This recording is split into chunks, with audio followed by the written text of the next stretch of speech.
হ্যাঁ ভাই লোক, সিএফ মোটো বাংলাদেশে এত রিজনেবল প্রাইসে ইউরোপীয় স্ট্যান্ডার্ড মেনটেন করে মোট 3টা মডেলের দাম ঘোষণা করে। তবে সবাই একটা বিষয় নিয়ে খুব বেশি সন্দিহান ছিল,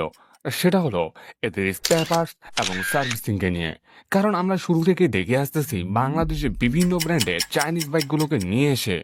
বিভিন্ন নাম করে তারা সেল করে, কিন্তু তারা না নেয় স্পেয়ার পার্টস আর না দেয় ভালোভাবে সার্ভিস, যার জন্য দিন শেষে বাইকের পুরো টাকাটাই চলে।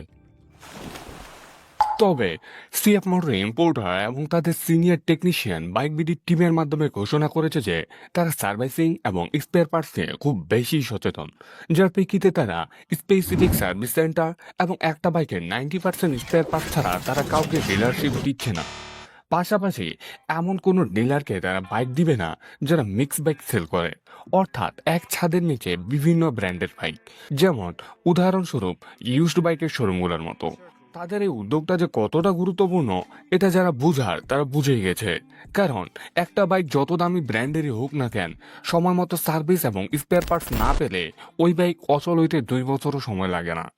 পার্সোনালি আমি তাদের আরেকটা উদ্যোগে অনেক বেশি অবাক হয়েছি, কারণ তারা বলেছে সিএফ মোটো বাংলাদেশে নতুন হওয়ায় এখন পর্যন্ত বাংলাদেশের সকল জেলায় তাদের শোরুম নেই,